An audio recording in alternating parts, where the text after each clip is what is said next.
Today we are going to be drawing hair. So these are some of my tips. Start with shapes, not lines. When we first learn how to draw hair, we just draw lines, like straw, and that's not the right approach. Start with shapes. The next tip is shade your darkest accents first. If you start shading and you kind of go little by little, well, it is going to take forever.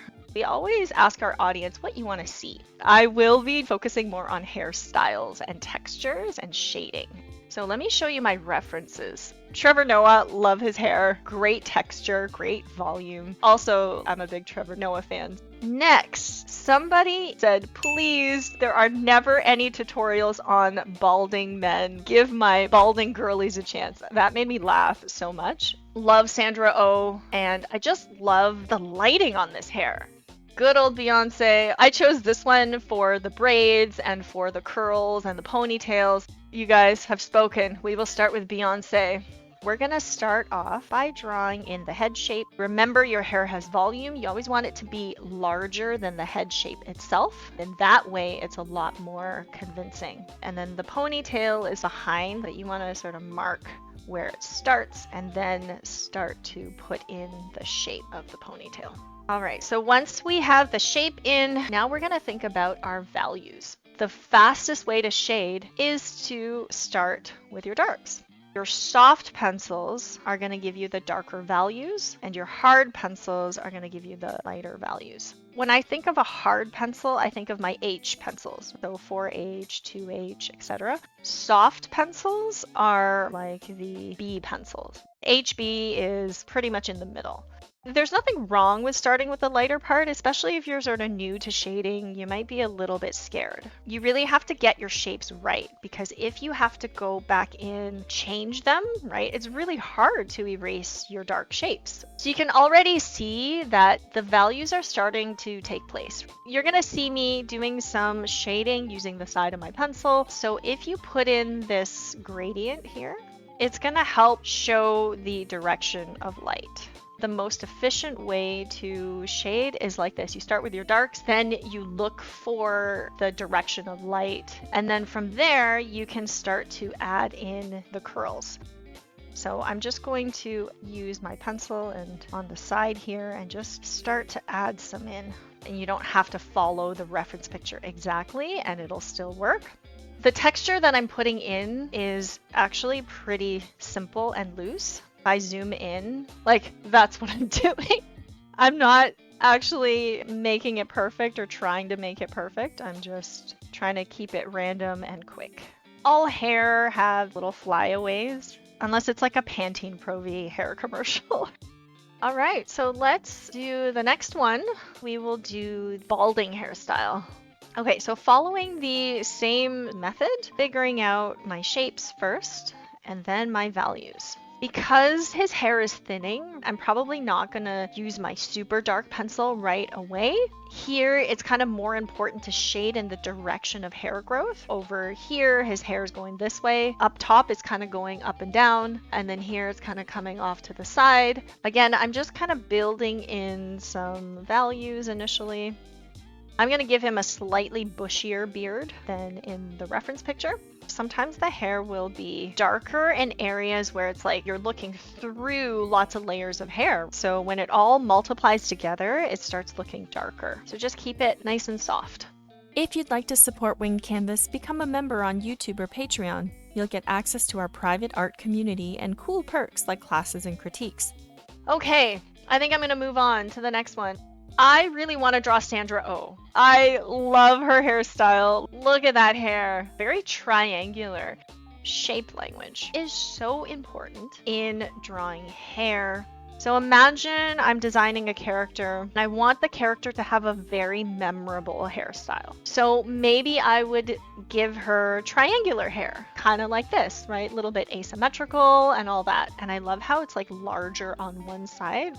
Poofy on one side, it's asymmetrical, and it's triangular. And putting in these amazing large curls. If you look at the edge of her hair on this side, you see a little bit of texture in the transitions, and then you got that beautiful subsurface in between. Like the subsurface scattering is usually in between the shadows and the highlights, so it's part of the transition. So we're gonna shade in the direction of hair growth. And you'll see there's different clumps, like there's one large shape over here, and then one large shape up at the top here. So this curl is kind of like that, right? Again, just focusing on the darks for now. And this part is important to the style of the hair, so I'm gonna keep my shading circular. Even though in the image there's a lot less detail, I really want to make sure that I can put in more texture, really exaggerating those curves. So somebody said, how do I draw hair that's white? So you see these highlights here? You can't really see the highlight because my paper is white. You have to draw the background. So I don't want to draw in the background so that it's the same type of texture and feeling as the waves. This is called artificial contrast. Artificial contrast is when you create contrast to make one part of your piece stand out more. So in this case, I want to call out the hair. And remember how I said, put the details in the transitions? This is where you can go and put in that line work. And I'm going to start putting in some of those details. Here, there's also some white. Just going to focus my artificial contrast on one side. There's a lot of details here that's sort of stealing the limelight away from those transition areas. Too many highlights will actually make it worse. If you have highlights everywhere, then it starts to interrupt the big picture. So what I'm doing now is I'm just making the darks much darker, getting rid of some of that texture. Okay, so that's it for the big poofy triangular hair. All right, so I wanted to draw Trevor Noah, as he has lots of texture in his hair. Again, we're gonna start with the head, ball and shield. It may look hard, but it's actually pretty easy to do. I think the hardest one was Beyonce's. This hair, wow. It's like a cushion. Like I could just put my face on the top of his hair and fall asleep. So soft and fluffy looking. So one of the biggest mistakes that I see, they make the hair really light. Like they give it super white highlights on black hair. Not to say it doesn't happen, it does, but not often. Try to oversimplify. See my process, what I'm trying to do is oversimplify.